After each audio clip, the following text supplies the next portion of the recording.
Hello, I'm Dr. Graham, the back pain professor. A few weeks ago in our Bible study class, we were studying the parable of the two foundations, the rock and the sand. And most of you all are probably very familiar with this parable, but I'm going to go ahead and read you the scripture. Therefore, whoever hears these sayings of mine and does them, I will liken him to a wise man who built his house on rock. The rain descended, the floods came, and the winds blew and beat on that house.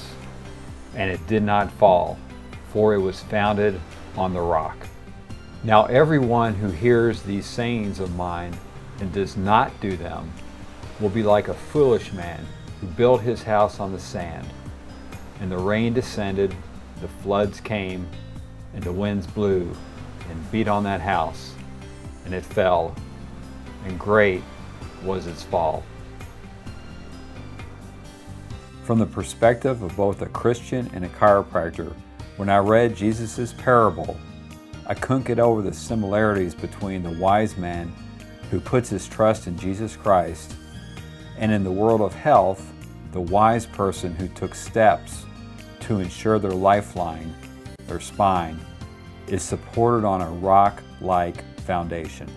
This foundation I am referring to is the sacrum bone. I believe that the reason sacrum means sacred is because the nerves that it houses supply our life-giving reproductive organs. The key to having a healthy spine is for it to rest on a rock-like foundation, that being a properly positioned sacrum. From the front, the sacrum should be in a level position because it supports the entire spine. This will help combat the forces and storms of life like slipping, falling, car wrecks, and strains. A spine resting on a level sacrum is built to last because it is built on a rock. Science tells us that the optimal sacral angle is between 36 and 42 degrees. A sacrum positioned at this angle will cause a 45-degree arc in the lumbar spine. This will give it both maximum flexibility and the strength to withstand the external forces from the storms of life. Just like a house, our foundations may look alike at first glance. But on a closer inspection, for example by X-ray, you can see that the foundations are weakened because the sacrum is out of position. There are two types of foundational weaknesses. The first one is an unlevel sacrum. You can see that this pronated foot caused the hip to drop, which makes the sacrum unlevel.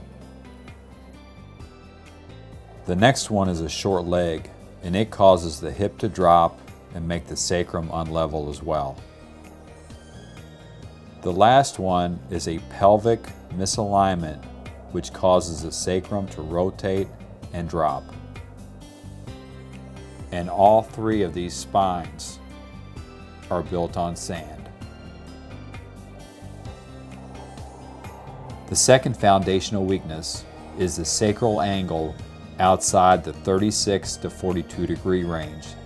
This can cause spinal arthritis, disc degeneration, disc bulges, and disc herniations. And these two spines are built on sand. So when the storms come in, like lifting, yard work, exercising, sports, and periodic strains, if the foundation is not built on a rock, but on sand, as Matthew so eloquently states, and the rain descended, the floods came, and the winds blew and beat on that house, and it fell. And great was its fall.